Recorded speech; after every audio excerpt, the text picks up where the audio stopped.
world hear the song that we're singing. Come on, get happy. A whole lot of loving is what we'll be bringing. We'll make you happy. Ladies and gentlemen, welcome to Hero Movie Podcast, your greatest source for superhero movie discussion in the multiverse. I am your host, Adam Portrais, and I'm joined by Sean Keenan. Heidi is also the world's greatest grandma. And, of course, our own little Baba Yaga, Bruce Leslie. I'm a prickly pear. And how did you know I love Baba Yaga, man? How did you know I love Baba Yaga? And that I also have a jukebox that only plays Morrissey. There was a lot of this movie that had Bruce Leslie stamp all over it. And that's what we'll be talking about today, everybody, is Ant-Man and the Wasp, the new one from Marvel Studios. Man, oh man, can they pump them out or what? No kidding, man. How fun was this movie? Man, it's cool, too, and we'll get into it. But it's interesting to me when you look at it, man, that they're all fun, but they can put out something that's really got something to it that you sink your teeth into. And then they can put this out, which if you just look at the plot, not a lot there, but it's still so much fun, man. They've got something figured out. Man, they do.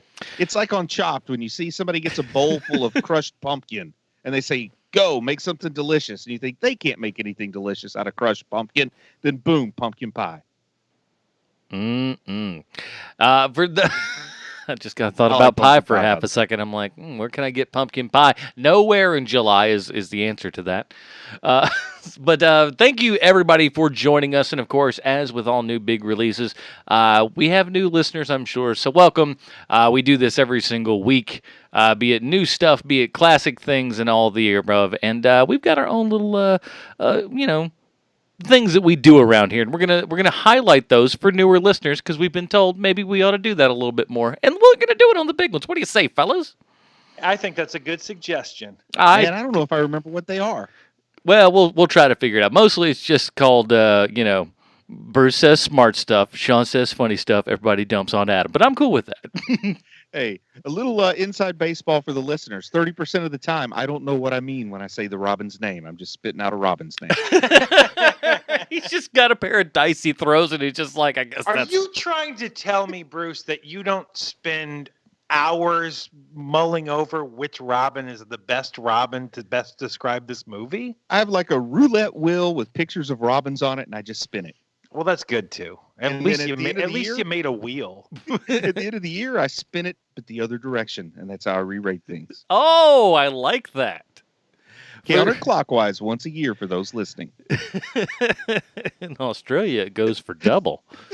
I don't know. Talk about some weird merch. Go ahead, Adam. Get that online for people to buy. The Robin Rating Wheel of Fortune. Oh man, dude, that's all you, dude. That's so much work. I'm here for the easy work. I think everyone knows that at this point. I don't think we need to make any sort of grand statements as to that. But come on. Every Robin is hand painted in Korea.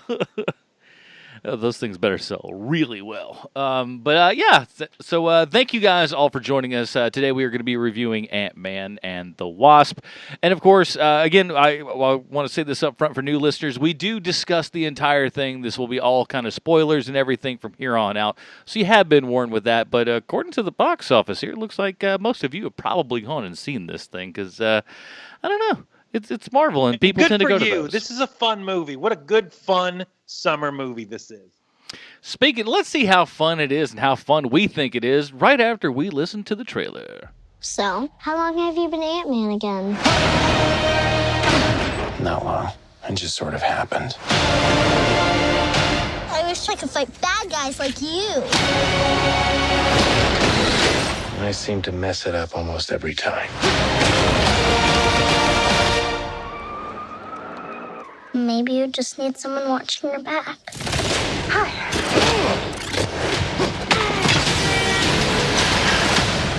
Like a partner. Dr. Pym, I actually heard what happened to you. You opened up the quantum realm. That's when this crazy creepy ghost who walks through walls and stuff. Stole your tech. And now she wants to take over the world or whatever. Who would have believed that in your hour of need, you would turn to us? Not me. Because we robbed you. Do you remember? That's us. The only chance we've got is both of you. Ant-Man and the Wasp teaming up. Follow my lead.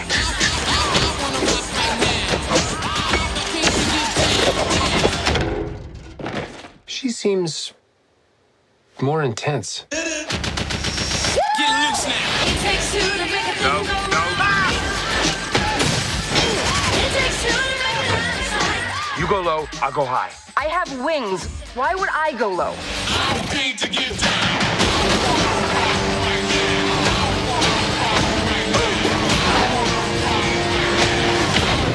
We're gonna die. I don't wanna die. We didn't die.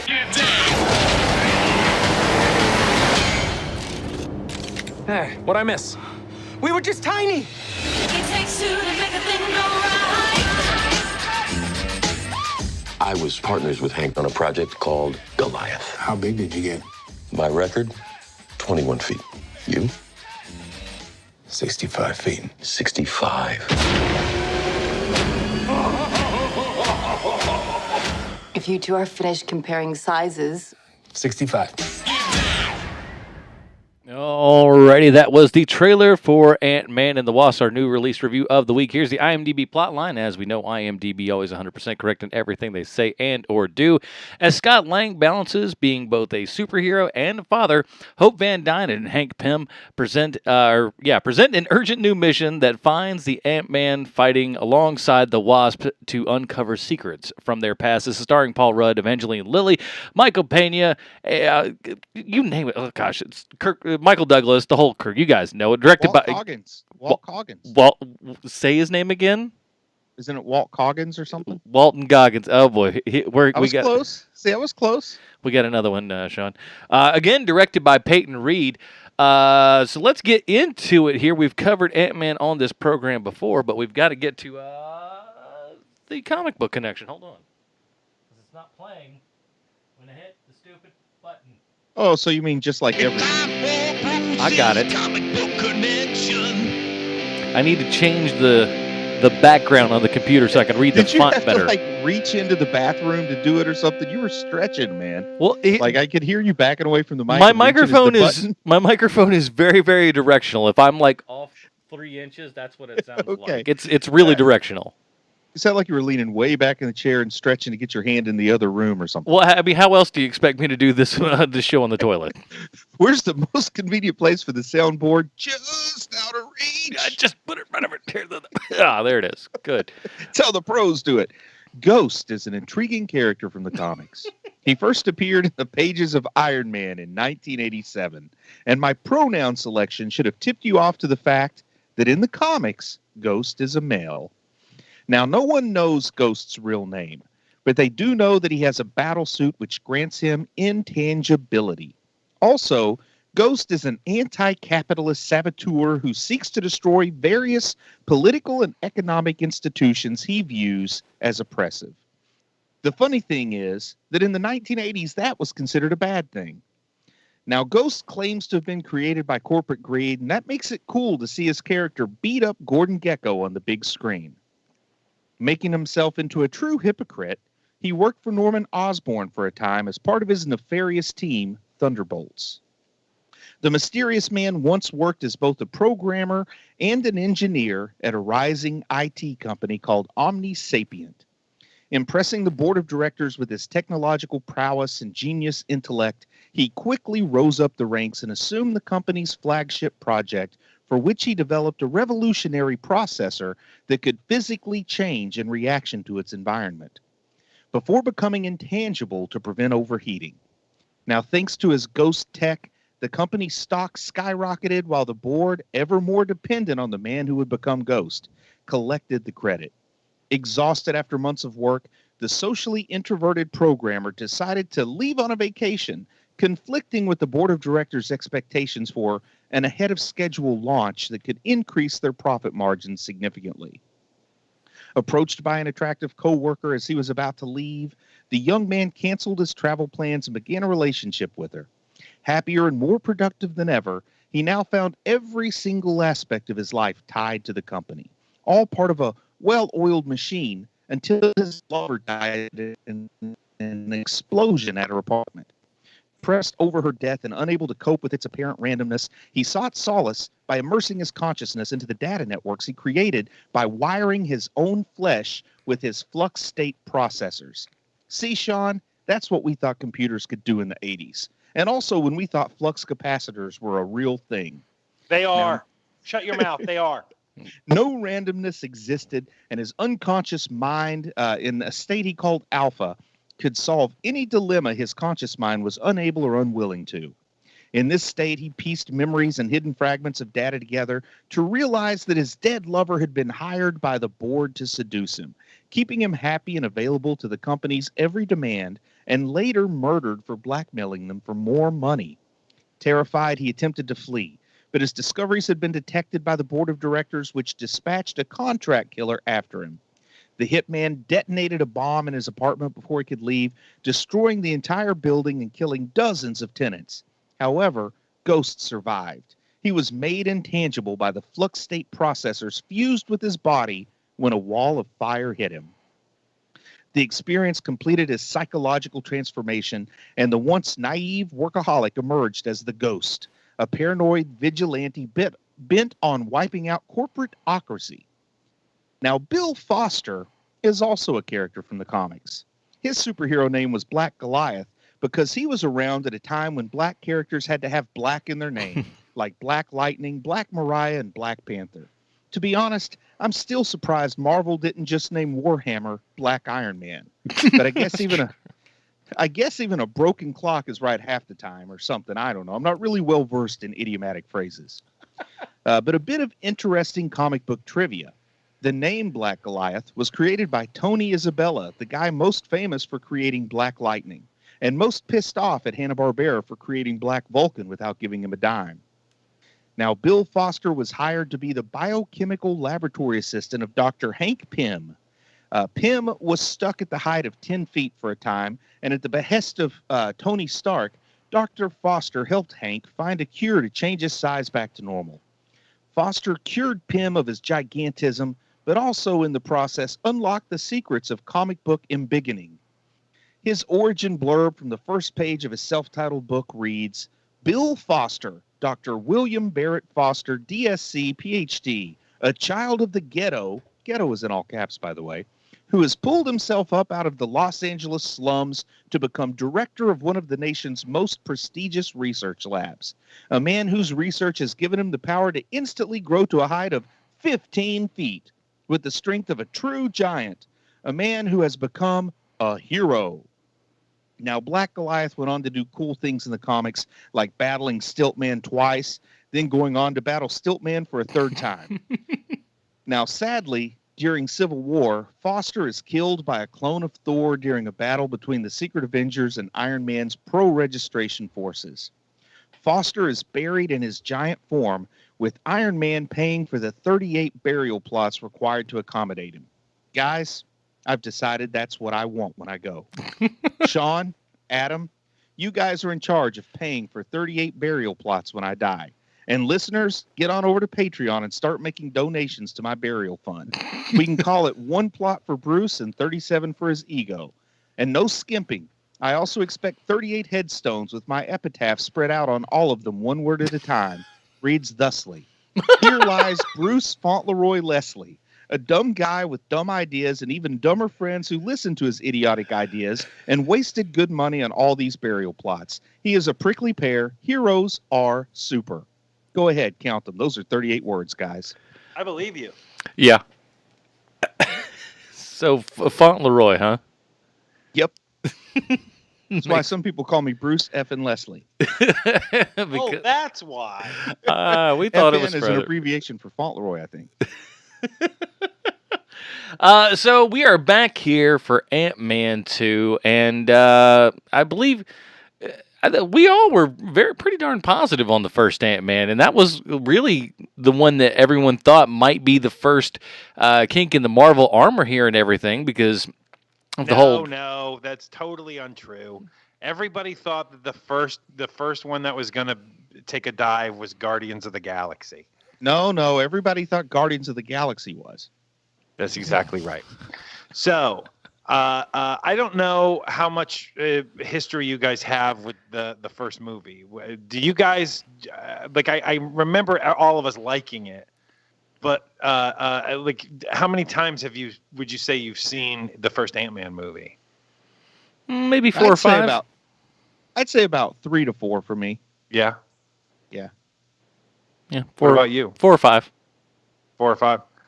I'm very surprised by my love of Ant-Man because talk about just a throwaway character. But again, you make a superhero movie that's also a heist. I mean, geez, that's me. That's me all day. Did Ant-Man come out after Guardians? Yes. That's what I thought. I thought it came out like the year after Guardians, maybe. I don't know, man. There's so many sure. I'll movies look now, it up. Well, I mean, I guess really what I meant by that was the fact that we had lost Edgar Wright, and that they fired somebody that seemed super high confident, nerd paradise, that this is the guy doing it, and it was like, oh, if they fired him, have they gotten too much control over everything? Do they know what they're doing now? And I just think the big conversation around Ant-Man was the whole Edgar Wright thing, and then after it was over, it was fun to speculate what was Edgar Wright stuff, what was new stuff, and now I guess it doesn't really matter. You got the product you got. You mix ingredients together in the soup. How can you say what makes it taste good? Right, and it's and the as far as the first Ant-Man for me, I cannot believe how.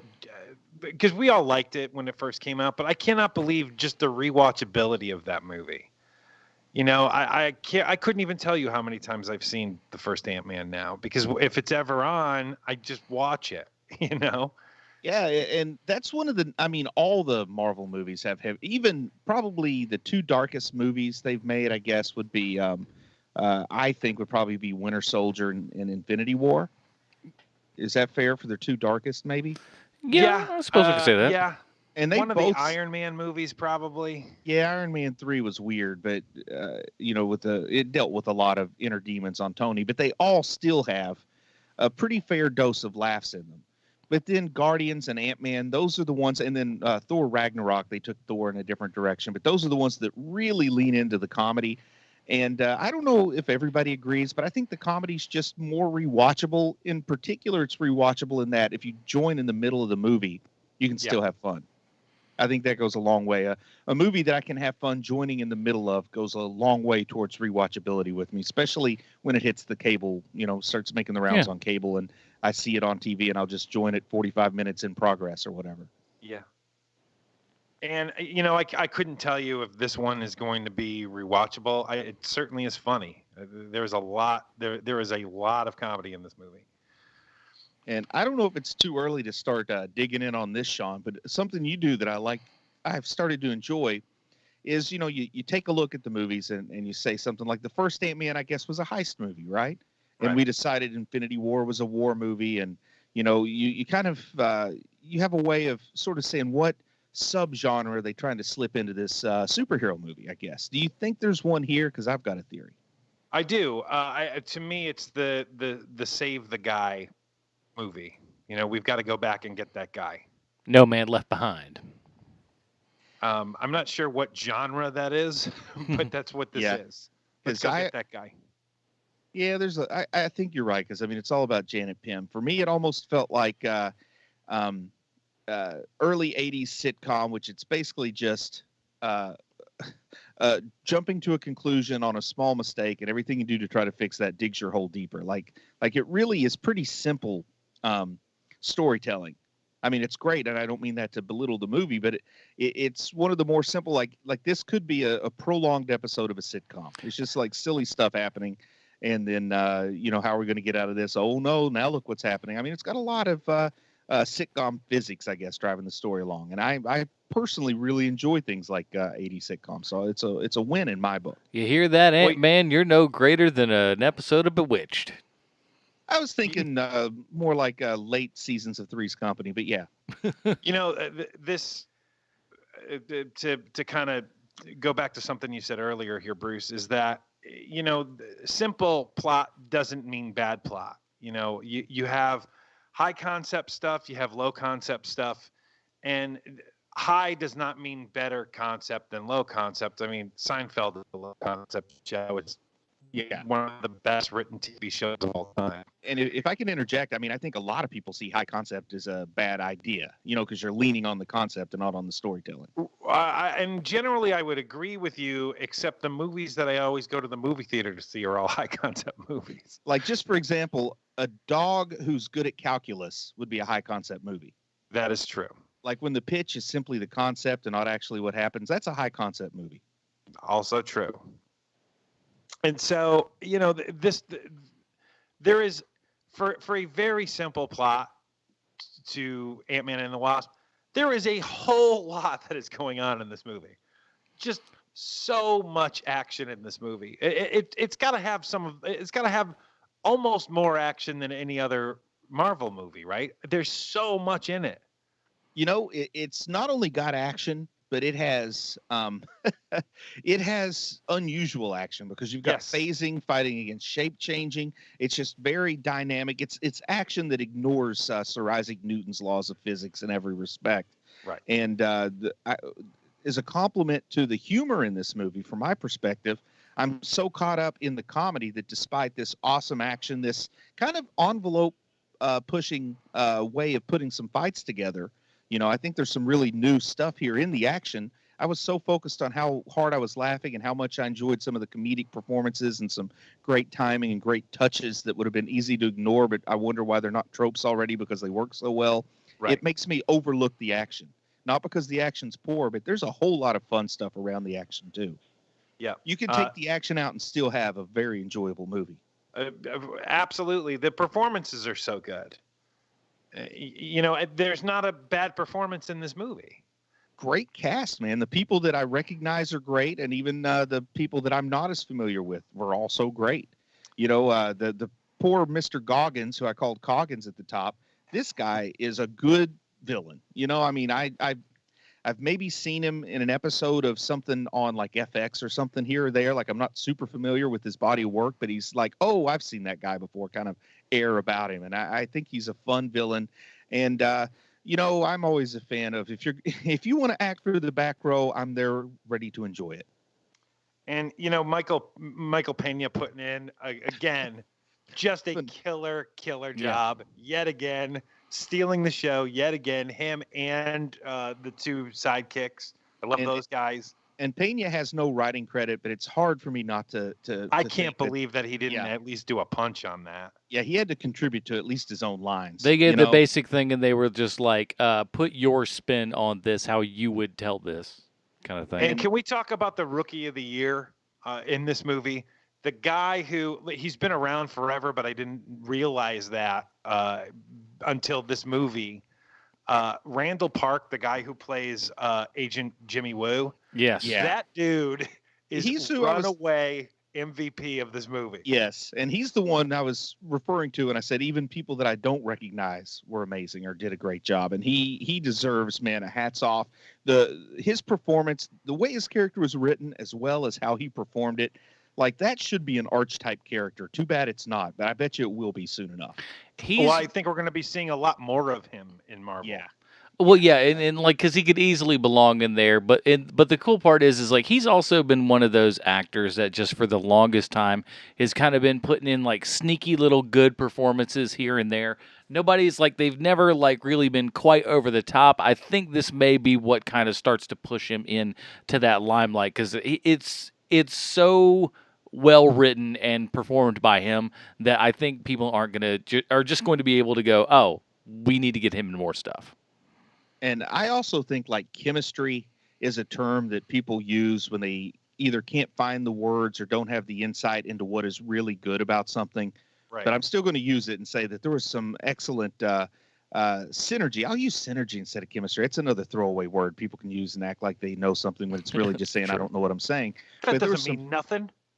There was some great synergy chemistry just between him and Paul Rudd. And of course, we know that Rudd's great. He's been around for a while, but they really played that well together. Like the opposites that just work well together. Both, and neither one of them being the straight man. It's hard to find it when it works so well like that. That's also true. And I got to say, man, Paul Rudd is if there's somebody who has a problem with Paul Rudd, I've got a problem with them at this point. He is the most likable human being in all of Hollywood. I'm sitting there like, because I've watched it twice now, and like through the whole thing, I'm just like, who can say they hate Paul Rudd? Who's that person? Yeah. Oh man, makes me cry. 10 years ago, I used to look like Paul Rudd. Now I look a little bit more like whoever they cast to play Fat Lawrence Fishburne. I look like that guy now. What about Fishy, man? Want to talk about Morpheus? Again, I think putting in an underrated performance in this that I think is sneaky good, that people aren't, that you just don't really see because it's not big. I gotta say, I think I've even said on this podcast before, Lawrence Fishburne is good and bad in movies. He's one of those guys where, him in Man of Steel, he is awful in that movie. Mm-hmm. But he is really good in this one.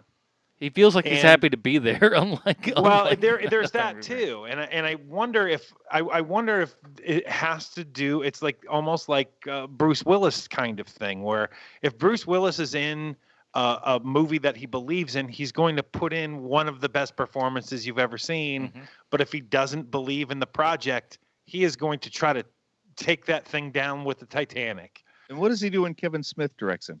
Well, he tries to take that down. That's what you're talking about, right? Yeah. Well, it's been in a lot of movies. Also every other movie that it doesn't have a guy who's the writer director of that movie. Yeah. If it's at this point, I don't know that I look forward to seeing him in anything other than the inevitable sequel to Unbreakable. Well, that comes out in January, my friend, and I can't wait. Yeah. Now, I'll say this. I thought that Lawrence Fishburne was okay in this movie. I don't think he was bad. I think he's good in it. I think he's very good in it. And maybe there's sometimes I don't appreciate subtlety, but it was a low energy performance, and that's what it was called for. But I'm probably not like loving Fishburne as much as you are in this, but I'm not disliking him. I just think he did a competent job, and he did okay. But we've got some real out there performances. So for a guy like me to notice Lawrence Fishburne's performance when we've got Paul Rudd, Michael Pena, we've got the guy scared to death of Baba Yaga, we've got T.I. acting like he's trying to sell us a cell phone plan every time he reads a line, which actually works for me. So good. Yeah, like T.I. I think he is not a classically trained actor. I think it shows. Explain.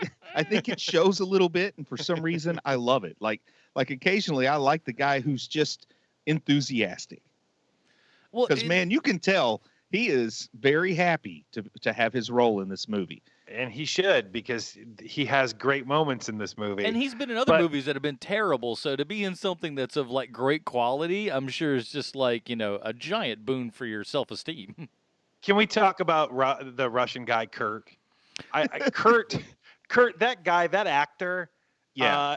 Every single thing I've ever seen him in, I immediately my eye is drawn to him because he's so weird looking, and it looks like he's almost like a marionette, and he's just a really fantastic actor. Because the first time I ever noticed him was in The Dark Knight, and it just instantly you're like, well, that guy could have been the Joker.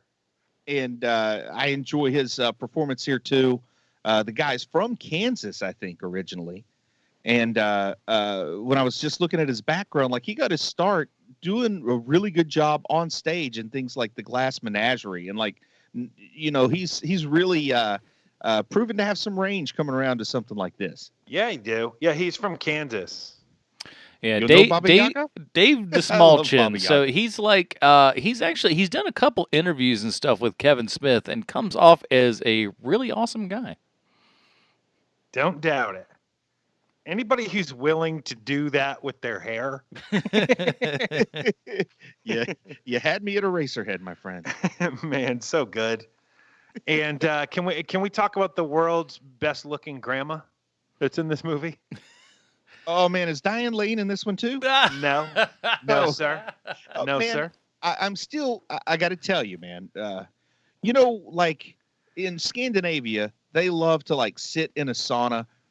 I say they as if I know everything about what everyone in Scandinavia likes. The stereotype I wrote of a book Scandinavians, once. They sit in a sauna, run out and jump in like 31-degree water that's on the verge of freezing, then jump back up and go into the sauna again. And their body likes going to those extremes. Now me, growing up where grandmas looked all like Aunt May in the original Tobey Maguire Spider-Man movies. Right. I'm having such a hard time adjusting. They just keep saying, you know what? Let's mess with these 80s kids and put the girls that were probably hanging up on the room. You know how you would like rip that one page out of a magazine and tape it to and it'd be like an Entertainment Weekly. I'm not talking like dirty magazines, but they'd have like the full page. Like if it were a comic book, you call it a splash page photo of like Michelle Pfeiffer or Rosie Perez or I don't know who. You rip it out, Perez. you tape it up on your wood paneling in your bedroom. And now all those ladies are playing like old folks, man. And it just ain't right. I do glamour photos, stupid. They should all look like Granny from the Beverly Hillbillies, not like Michelle Pfeiffer and Diane Lane and Marissa Tomei. Yeah. I don't mind it. I'll be honest with you. There's a lot to look at. Just keep bringing them in. I don't care. I like that Michelle Pfeiffer, 60 years old, and you're still like, wow, she is a good-looking lady. Even in a gray-haired wig, she's still beautiful. I know it. You know what's kind of crazy, though, and since we talked about it, and the movie kind of opens up with, let's talk about how amazing we've gotten to the point with de-aging actors to where I'm like, why have any of these prequels with other actors anymore? We can do it. We can do it and do it so well. Man. Well, I know the case that you're thinking about, Adam, because Harrison Ford does not want to be Han Solo. Oh, anymore. I know that much. I'm just saying, like, him notwithstanding, I guess. And do you really want to see, like, you know, Michael Douglas de-aged in a third Romancing the Stone where he's running around like an old man, but he's got a young face? That is just first so off, awful. he will not do any of his own running. There was one scene in this movie they shot from the back where a stunt double in an FBI jacket ran at a mild trot and climbed into the van, and I know that wasn't Michael Douglas doing that running. And it could barely be called running, but it was clear it wasn't Michael Douglas. It was like when the stuntman had to kiss Margot Kidder in Superman 4. But the de-aging, here's what I want to say. When they de-aged Michael Douglas, he looked like Gordon Gekko. He looked like Michael Douglas used to look. Yeah. When they de-aged Lawrence Fishburne, he looked like a younger version of current Lawrence Fishburne, but he did not look like what I know he looked like when he was younger. So that kind of threw me for a loop. Yeah, it's neat. I like that happened because what happened? What naturally happens to that man? And then also I started thinking if they actually put in someone like an image that looked like young Lawrence Fishburne, people would say it was horrible CGI because it didn't look like Lawrence Fishburne. But that did not look like Morpheus when they de-aged Lawrence Fishburne. No, it did not. It looked like a social studies teacher from a made-for-TV movie that was supposed to teach us not to do drugs and to go to bed early or something. So one of the things that I wanted to ask you about, Bruce, is because I did a little bit of scratching around because I know that Ghost isn't typically an Ant-Man villain. I know that that's an Iron Man villain. And I know that that Yellow Jacket was basically the only character that I could think of when it came to a villain for Ant-Man. Well, hold on. I wouldn't say that Yellow Jacket was a villain for Ant-Man. Yellow Jacket was a persona of Ant-Man. Oh, right. Yeah, Sorry. so that was a really weird thing, and I'll say that Ant-Man doesn't really have any villains other than Ultron. You know, right. Hank Pym. I mean, his villains would be villains of the Avengers, but he turned into a head case so quickly that he never really had any villains of his own. He was his own worst enemy, you know, because like once again, Hank Pym always fighting his own demons. And then by the time Scott Lang comes around, that's so late in comics that there's already plenty of villains and he would just, you know, pick up whatever sort of villain of the week was handy. Right. Well, that was going to be that. So you've already headed off at the pass because my question was going to be, who would you like to see? Because clearly there's going to be another Ant-Man movie. It would be stupid not to have one. So who would you see as an Ant-Man villain in Ant-Man and the Wasp 3? Yeah, man, what do you even call that movie? It's not Ant-Man and the Wasp 3. Well, here's the thing. Ant-Man None of 3 them or are... Ant-Man and the Wasp 2. That would be weird if they called it Ant-Man and the Wasp Part 2. None of them are naming these things with numbers anymore. So, like, it doesn't... I'd say that doesn't even matter. But I mean, who would the villain be? Can you even think of one? Maybe Jack of Hearts. Jack of Hearts is who killed Scott Lang in the comics, and Cassie had to take over as Ant-Man, essentially. So even though that's a really weird villain and you'd have to work on it to make it movie ready, I think that could be interesting. Because the only one that I can think of is the other Ant-Man, the guy who stole the Ant-Man suit, and it was that would funny be an for a while. awesome villain, Eric Grady. Yeah, Eric Grady. He would be an awesome Ant-Man villain, actually. Call it like Ant-Man versus Ant-Man or something. But Ant-Man into the mirror or something. Give it a weird name.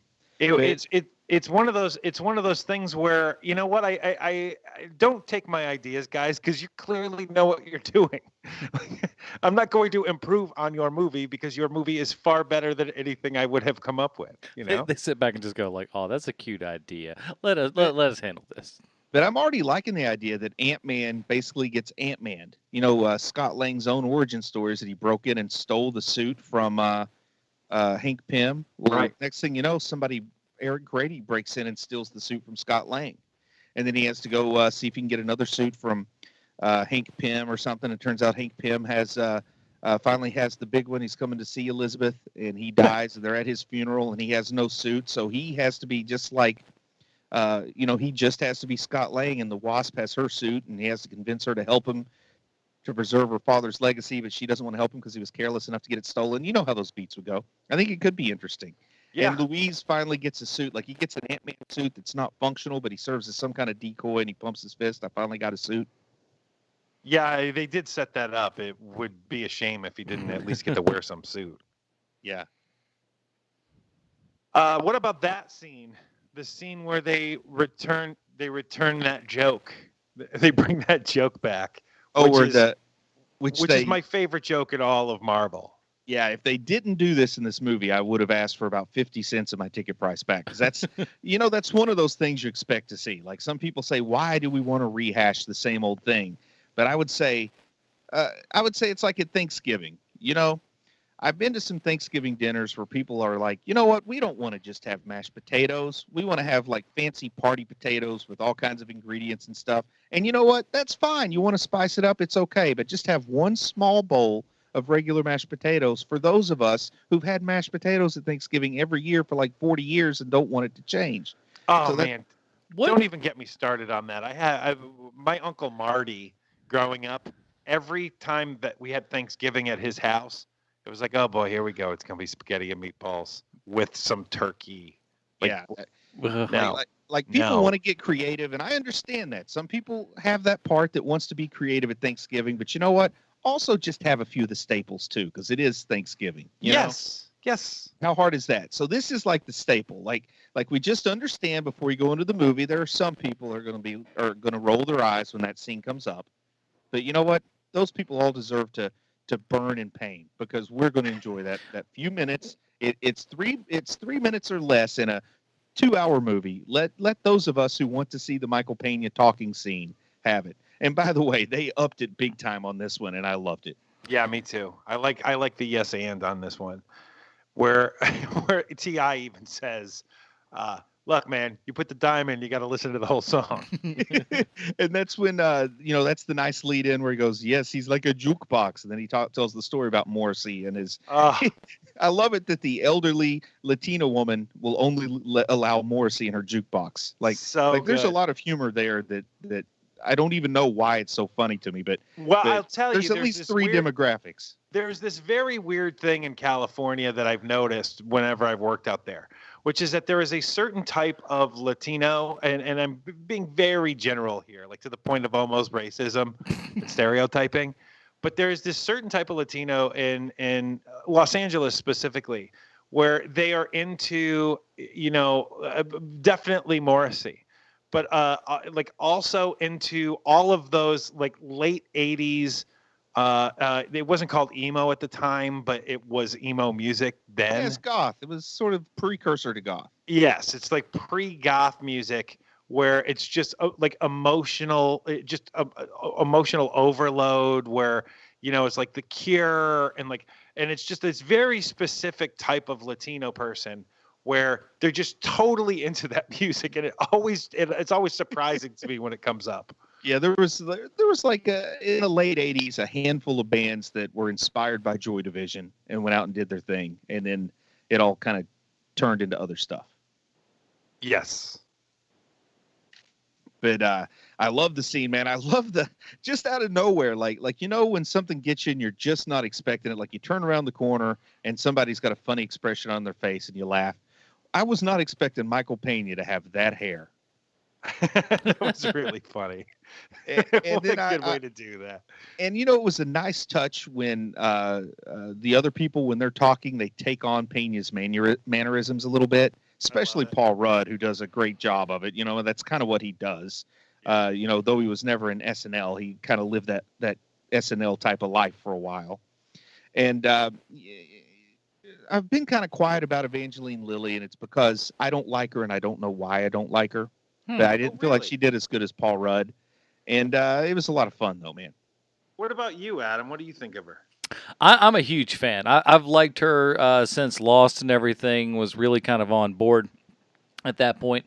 And she's never gotten quite the push that I think that she kind of deserves. Because I think she's pretty good at what she does. She's very capable. And again, it has that good thing of she's able to go ahead and use her physicality and with the shrinking and everything to make you believe that these are fights that are winnable, and that's tough to do when you're a slight lady, but man, she pulls it off, and all of it has to do it's kind of that Jennifer Garner thing where it's all the confidence and everything that makes you believe, oh yeah, that's sure she can do that. I believe that. And first of all, Jennifer Garner physically looks like she could beat the shit out of somebody. That's true. She Sorry, grew you're up going in to have Charleston, to West Adam. Virginia. That's man. right. You got to be able to do that. Sorry, Adam, I just cursed. That's all right. Yeah, okay. But she's good. Here's my 2 bits, and I didn't realize what was wrong until you just said something, Bruce.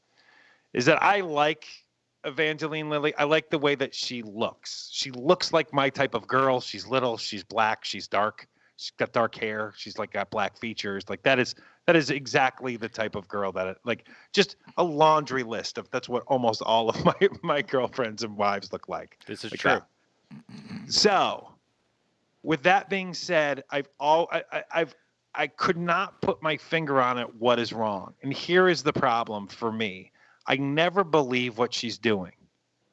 I never think that she is Michael Douglas's daughter.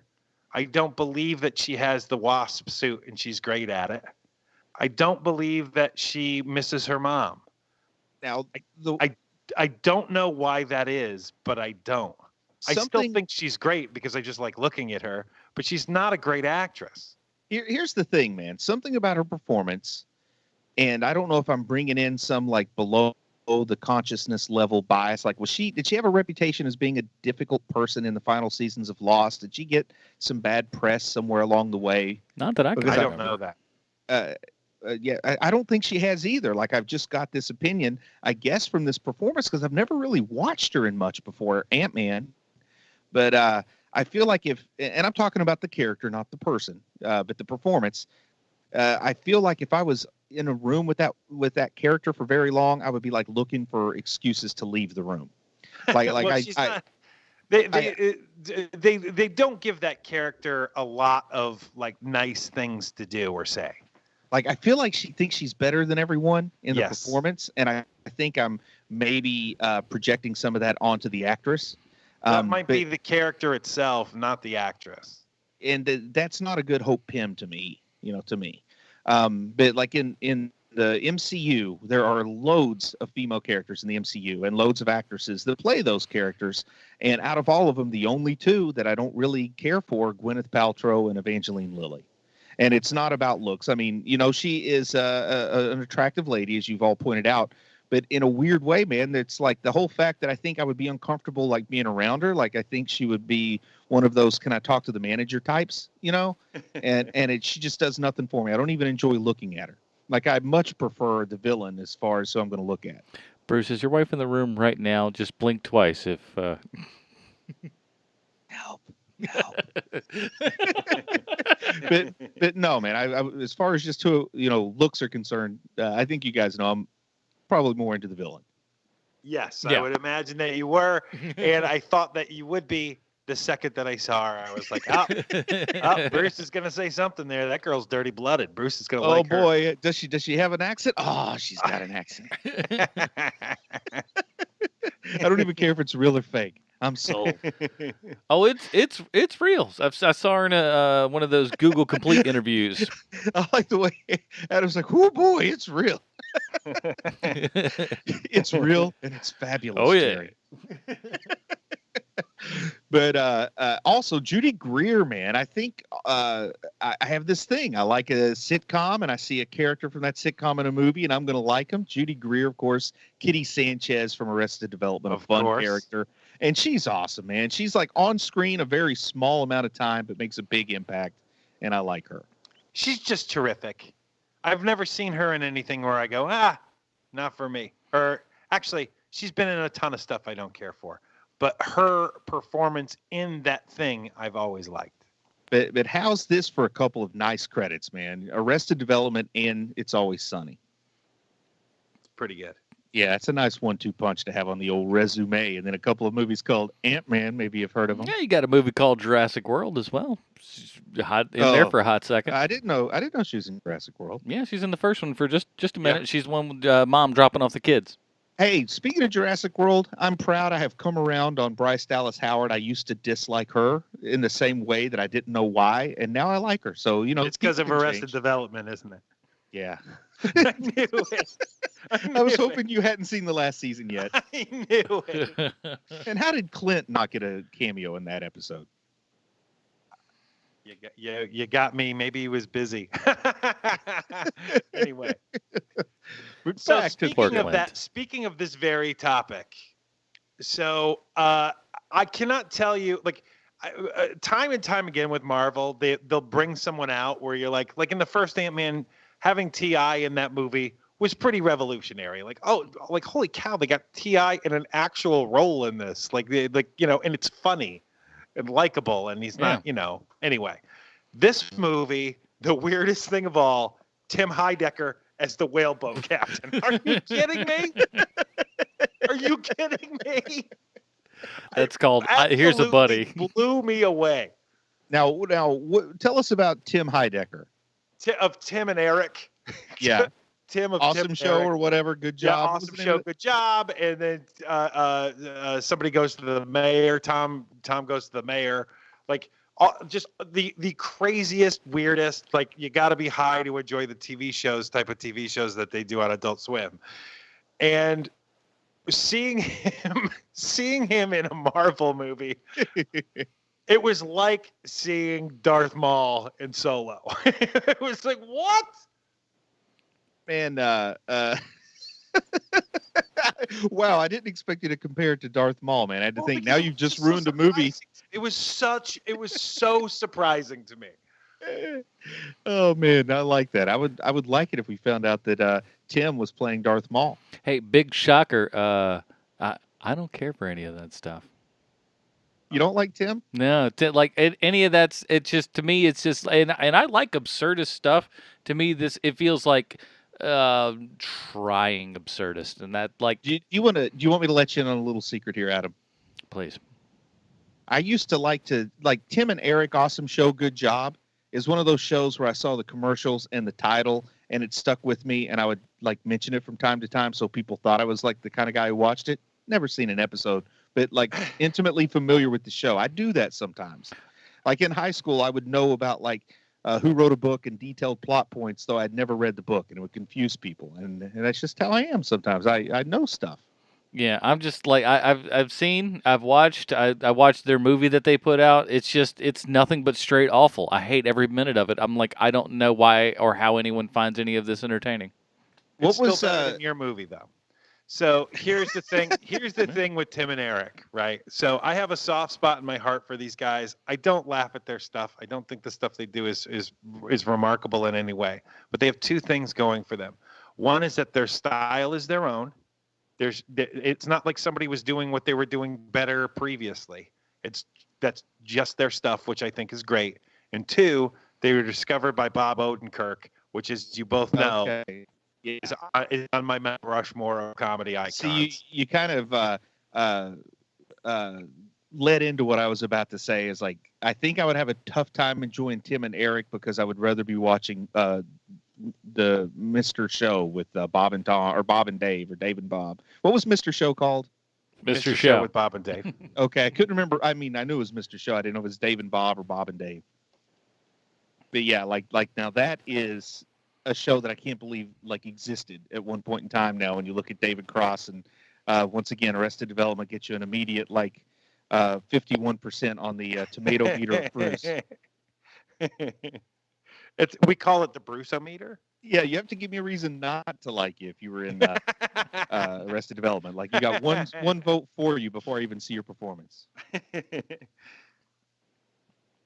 But, look, man. Like, I get why you don't like Tim and Eric, Adam. I mean, I totally understand that, but at the same time, I love that they have their own voice. And so I'm even though I am not a fan of their work, what I am a fan of is their interests, the things that they pull from are so vastly different than what you or I would ever pull from. Oh yeah, I mean, I can look at it and just go like, oh, I mean, God bless, they're doing what they do, and they've got an audience that digs on what they do.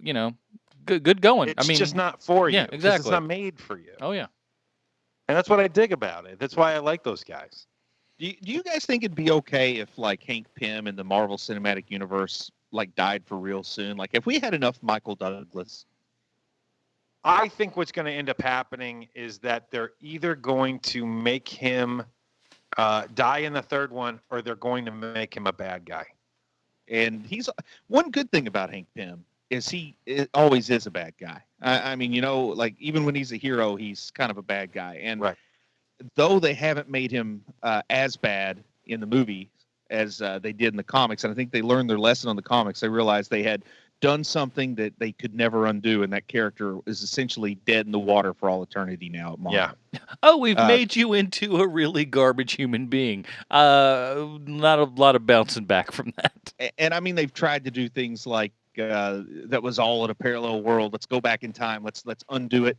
And then they turn around and do the same thing again in the Ultimate Universe. Yeah, they and it's like, okay, so this character is basically done. The only way they've managed to bring him back is they've had him fused with Ultron, and now Hank Pym is essentially Ultron. But in the movies, they've still made it, how many former partners has he had now? I mean, there was Corey Stoll in the first movie, then there's Lawrence Fishburne and Elias Starr in this movie. I mean, and every one of them, it's starting to realize when all these partners are double crossing him, it's that whole thing, like if you've been married 5 times, maybe it's you. Well, I think that's what they're doing here. I think they're dropping seeds. Yeah, I think that they're doing a good job of showing that he's an egomaniac, man. He has to have ultimate control over everything, and he just doesn't work well with others. And the only person who's yet to realize that is Hope. And, Janet's been gone so long that maybe some of this change happened after she left. Maybe that's part of the reason he changed so much. But I think she's going to I think maybe in movie 3, she, after what happens in the credit scene gets undone, which we haven't got to yet. But I think maybe in movie 3, she's like, okay, Hope, would you please send me back to the quantum realm? I can't take this guy anymore. Give me those tardigrades. It was so peaceful. There's been plenty of times where I wish that I could go into the Phantom Zone. Oh, brother, if that were a possibility, you would have 2 people on this show right now. But yeah, so they are doing a good job of making him seem pretty crummy, man. And at first I wondered, gee, going to this point in the story, having Hank already be so old that now you can't use Hank. Like, I really felt like Hank and Tony Stark should have worked together on something. I feel like those characters really need to kind of cross paths or something. And when they made it Michael Douglas, I knew that it was going to be limited exactly what he was going to do in the combined universe. Like, he's just going to be in Ant-Man movies. We're not going to see Michael Douglas in an Avengers film. And at first I thought, it's a founding member. Hank Pym is such a big guy at Marvel, but now I'm okay with it. And also, I'm kind of done with Hank Pym in the Marvel movies. Like, he's done everything that he really needs to do. His story arc is complete. Now he can either, like you said, turn into a villain, die, or step into a magic portal where he becomes young and they recast him with some 45-year-old. It's going to be one or the other. Or his consciousness gets transferred into Michael Pena's body. I'd like that storyline. Oh, that would be wonderful. But it's not like a total takeover. Like, they're both there and Michael Pena gets to argue with himself and stuff like that. Okay, speaking of both there, let's talk about this for a second, because I don't know about you, but I think one of the best moments in this entire thing, and just showing how he is absolutely killer, is that scene, where he's channeling her from the quantum realm and everything, and going through. How good is that? So you think that's a good scene? Huh? I think that's a fantastically good scene. I think it's a sufficient scene.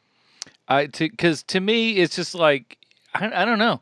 To me, Paul Rudd acted the crap out of that, and it at least to me, it felt very. Now I saw it with a very few people in the theater when I saw it. I don't know. It just it hit home to me. Like, it felt like, you remember Contact? Yeah, kind of like that. There's there's just, I don't know. It felt right to me, and while Paul Rudd is clearly the person on the screen, I very quickly didn't see him. I saw Paul Rudd the whole time. I saw Paul Rudd pretending to be a lady. I saw Kids in the Hall where a guy dresses in drag for comedic effect. I did not see him channeling Michelle Pfeiffer. I saw him doing obvious, like this was skit quality of, you got to communicate in a short period of time that you're a lady and not a man. Go. That's what it was to me. It was a little over the top. In fact, he seemed way more girly than Michelle Pfeiffer does when she's on screen. I think it would have worked better even if they'd pulled some kind of gimmick and had her voice come out of his mouth and let him not be so silly with it. And that's just me, man. I'm one person, but and I love Paul Rudd, but he did what Paul Rudd does. He's never he's not going to be like Dustin Hoffman and Tootsie, actually convincing someone he's a woman. Because that was we were all convinced then. By the way, coming in 2019, the Tootsie reboot starring Paul Rudd. I'd watch that. I'd watch that. What did you think, Sean? I think it's fine. It's serviceable. I don't think that he does an amazing job. I think that it feels like your typical like inhabiting about a woman being a man or a man playing a woman. I mean, it's pretty. It gets the point across. Yeah, and it's fine and it's funny. It's a funny scene. I don't think he's doing the Lord's work in it. I mean, I guess I didn't read it as overly funny. Oh, I read it as funny because I did too. I just want you to, whenever you get a chance, Adam, just go back and I don't know, maybe when you get some clips on YouTube, because eventually that clip of him acting like a woman will be on YouTube. Oh, for sure. And put that clip up in one window, and in the other window, any clip of Michelle Pfeiffer from this movie, and see if the mannerisms are at all alike. I'm not gonna make that that statement for sure. I mean, because I've seen it twice at this point. But you're right. There's the mannerisms themselves aren't there, but it just, I don't know. It just seemed like I guess I took the scene seriously, and it worked for me on a more serious level. So maybe I'm weird. Well, I know I'm weird, but And the way that it was written was good. When he just gently touches Hank Pym's face, and the way that he talks to her daughter or whatever. I mean, those points do score points. I mean, you understand it's touching. She hasn't seen these people in forever, but at the same time, it is you're watching a little bit of Mrs. Doubtfire here. So I think for me, it maybe blunts any of the emotional. See, I don't feel like it didn't feel like it went that high to me. It's like if Miss Doubtfire is a 10, this was like maybe a 4. Well, most people's 10 are only a 4 on the Robin Williams scale, so it's hard to compare those two. That was unfair. So and so. Another family thing, and I'll say this because this is like I thought this was good. Them pointing this out, they kind of did it a little bit in the first one, and they really dug in this one. Is the great extended family that is actually portrayed on screen. You don't see this a lot. Yeah. Now I want to talk about Bobby Cannavale. Is that where we're going? That's one of them. Mm-hmm. Did I get his name right? Cannavale? Yeah, Cannavale. Yeah. Cannavale. I knew I'd leave something out there, but the dynamic, especially like him wanting to get on the hugs, how positive the relationship between Judy Greer and Paul Rudd is. All that is amazing to me. I think it's beautiful and wonderful, and I wish the real world were a little bit more like that.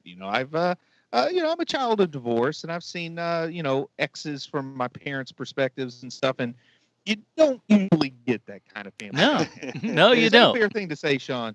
Yes, and it's amazing in the movie, but it's part of why I think it's interesting is because I have no like real world reference. Like to me, that's like the fact that Paul Rudd can shrink and grow is the second most bizarre thing in this movie. It's that dynamic between Cannavale being like a big fan of Scott Lang that confuses me. Well, he did save his life. I mean, that's going to change some things. Yeah, you'd be surprised. Come on, you wouldn't be surprised, Sean. So you probably saved someone's life who hates you at this moment. I know I have. So let's get to the end here. I got to tell you, I saw in a pretty packed movie theater today, and everybody went nuts with the going into the quantum zone. Yeah, quantum realm.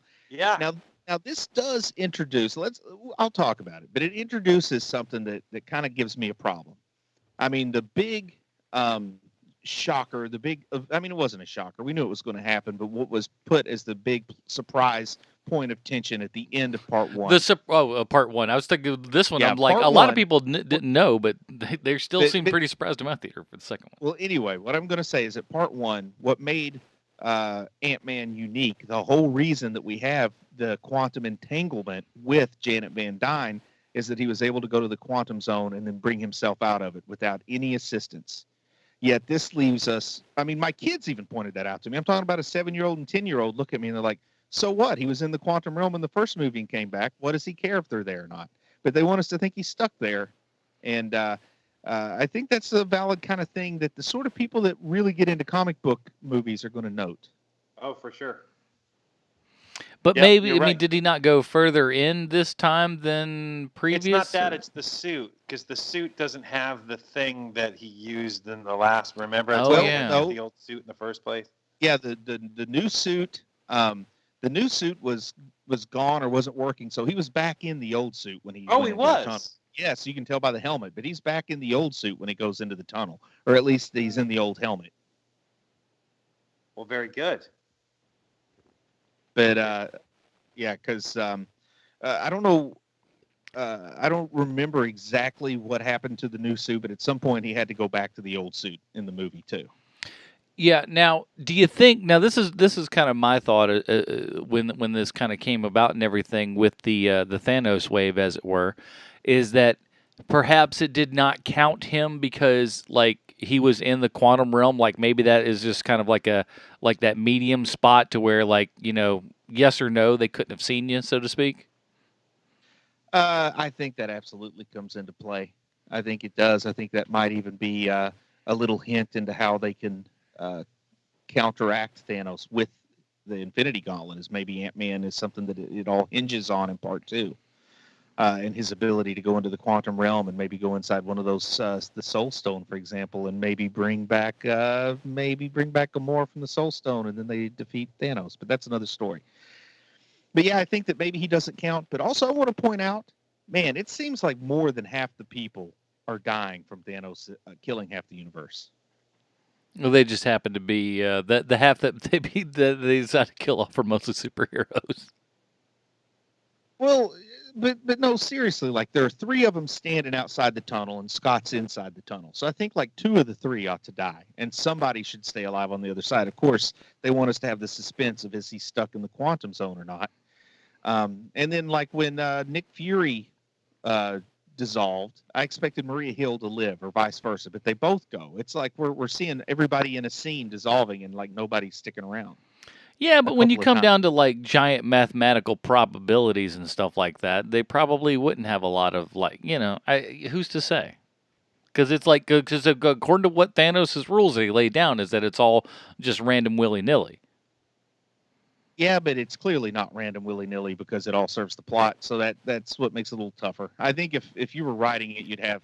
If I were writing it, I'd probably want to have some people survive every scene. I wouldn't want every person in a scene to disappear unless there was only one person in the scene.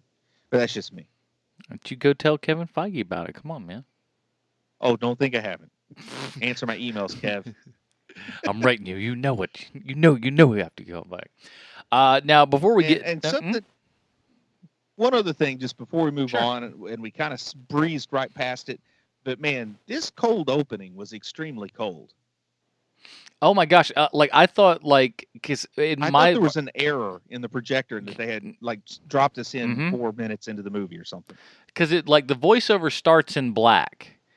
And and it depends upon what your theater is, because I've seen it at 2 different theaters now. The first one, it felt like it was so far up against the company theater logo and everything that it felt like there was a weird changeover and there was a piece missing. It was slightly longer in the second one, so at least it felt more correct. But yeah, they start with voice in black, and if it's trimmed up to the front there, man, you're starting this thing off real fast. Here's another complicating factor. When I saw it, the thing that shows the theater logo spinning and go buy your popcorn, turn off your cell phones, the screen froze for 3 minutes, and then it snapped into the movie. And I really thought that they had cut off about 3 minutes of the beginning of this movie when I saw it. Wow, that's even worse. Yeah. And when I went back to see it, no, this was a cold opening. But man, play on your paranoid. This is the coldest of cold openings here, in my opinion. Yeah, I think I really think it all has to do with with the starting in black. The starting in black and them just, I think, assuming that hey, we'll back it up to, just before the black and stuff. So the second that he starts talking, you're in it, and it feels like it should have had a second and a half a pad or something. Okay, well, let's wrap this up. Anyhow. I'm sorry, I got a sidetrack. That's all right. But before we do this, here on the Hero Movie Podcast, we do something that no other podcast out there does ever. It's how we need to find out how. Thanks, Adam. Jesus. I have a prepared statement. Sylvester Stallone. Shut up! You let me tell him what it is. Jimmy Woo and Ant-Man and the Wasp. I'm sorry, what? Let me tell them what it is. This is the Stallone connection for any new listeners. Here's your Stallone connection. Every episode to Sylvester Stallone. Thank you, Bruce. I have a prepared statement. Randall Park plays FBI agent Jimmy Woo in Ant-Man and the Wasp, and he's great in it, as we've said previously. Now, he's been around for a while working in things I've seen, but don't remember him being in, like The Disaster Artist and Veep. And he's the lead on the sitcom Fresh Off the Boat, a show I've never seen, but I've heard good things about. Maybe Randall Park is a giant in the LA comedy community, but the fact is I wasn't aware of him until Ant-Man and the Wasp. I'm willing to admit the problem lies with me. I have a huge blind spot when it comes to certain parts of the media landscape. I couldn't name you a single actor or actress that's currently working on Disney Channel. I couldn't tell you a single Blake Shelton song. I've never seen a second of the TV show A Handmaid's Tale, and so currently I like to pretend it's like Fievel Goes West, but playing the part of Fievel is the girl from Mad Men. This has been going on my entire life. When I was young, I didn't know that there were different Care Bears. I thought it was the same bear that would change appearance and powers. I thought that someone at the Muppet Show had stolen the idea of Kermit from Sesame Street. And why did Porky Pig wear a vest and bow tie but not pants? He was clearly trying to oppress someone, but without pants, it ruins the illusion. However, Randall Park is now on my radar, and I'll be looking for him in other movies, like Aquaman, that'll be coming out later this year. That sounds weird, doesn't it? There's an Aquaman movie coming out this year. You know what else sounds weird? An hour-long TV drama that's set in Las Vegas called Las Vegas. And Randall Park did a guest spot on that show. And if you've ever heard this podcast before, you know that Sylvester Stallone was also on the show Las Vegas. I know that there'll be a few people that this is their first time listening to this show, so let me say this again. Whenever I run into a problem finding a Stallone connection, I immediately go to the TV show Las Vegas because everyone ever has been on that TV show, even though I don't know a single person who's ever watched it. So there you go, HMPers. This week's Stallone connection is Randall Park. Now, Crossfire and Egghead, two Ant-Man villains that weirdly have not been used in two different Ant-Man movies. Let's review Ant-Man and the Wasp so I can get back to working, because I literally have to get back to work. All right, Bruce. So for the new listeners, do you have a quick way to break down what the actual Robin rating system is for him? Yeah, it's pretty simple. Dick Grayson is the original Robin, the classic Robin. He is a classic. He's beloved by all. Dick Grayson is the equivalent of a 5-star rating. The 4-star is Tim Drake. He's awesome. He's solid. Just about everybody loves him. Nobody hates him. But, of course, he doesn't have the name recognition of Dick Grayson, so that's our 4-star. 3-star is Damian Wayne. He could be polarizing. Some people say he's the best Robin. Some people say he's the worst. But there's always something interesting there. So Damian Wayne is our 3-star. 2-star is Stephanie Brown. People say, who's that? Exactly. 1-star is Jason Todd. The Robin So Awful fans voted to have him brutally murdered with a crowbar by the Joker. 1-star. So that said, with that system and everything, I'm just gonna go with strong Tim Drake on this one. I had a lot of fun. This is exactly what a summertime action movie should be. You got a ton of laughs. You got really fun action in it, and it seems like they know what they're doing over there at Marvel, and I can't wait to see what else they're going to be doing afterwards. Sean, what do you got? I think he's gone. And he's gone. Bruce, what do you got? To get back to work. Sean told me to give his score, and Sean says it's a Tim Drake because he always agrees with Bruce all the time, and that's what I think. Tim Drake. It's a good movie, man. It's fun. It's rewatchable in my opinion. It's not doing anything terribly new when it comes to the theme. It doesn't really have a lot of thematic elements. It's got some interesting visual stuff that's a little different from what we've seen before, but it's just good fun, man. The plot can be thin if the way that the story is told is awesome, and this is pretty good. Tim Drake. I think just about everybody's going to love it. I don't think anybody's going to hate it. Not too shabby. And that is it, everybody. Thank you for tuning in to this special episode of Ant-Man and the Wasp here. Next week, we are going to be covering... Now, Bruce, you were out for the first half, and Sean and I just did the first half of Luke Cage. And you're going to come back and join us and talk about the rest of the season. And was Season 2 worth the wait? Sweet Christmas. Sweet Christmas. It is that time of year again. In the meantime, Bruce, where can we find more of your work on the internet, sir? Well, I think people ought to go check out Preacher Podcast. Preacher Podcast is a podcast dedicated to the AMC show Preacher. And also, if you're not watching Preacher, you really ought to give it a shot, man. Go back and watch a couple episodes. It's unlike any other television show out there, based on a legendary, beloved, iconic comic by Garth Ennis.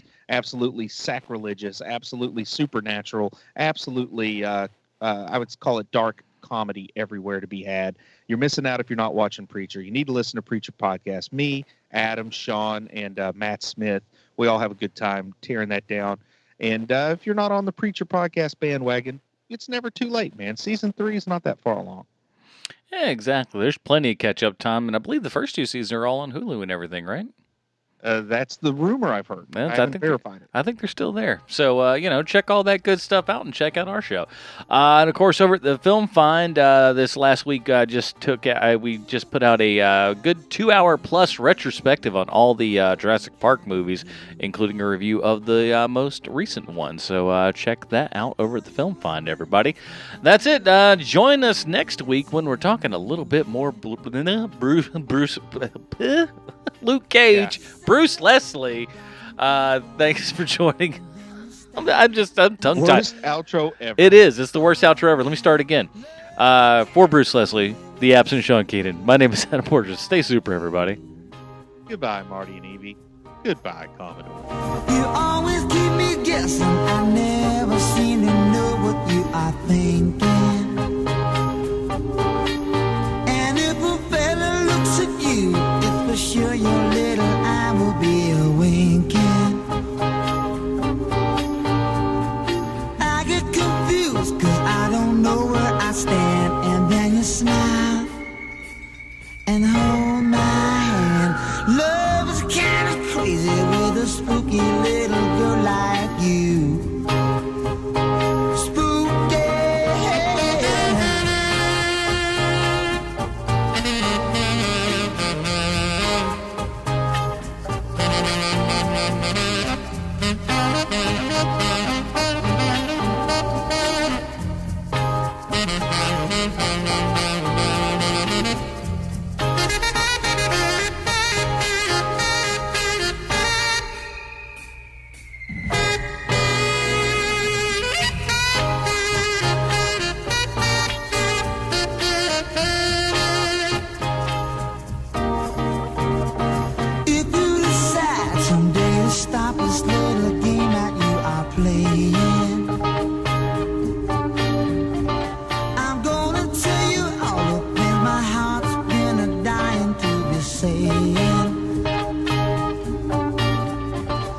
Just like a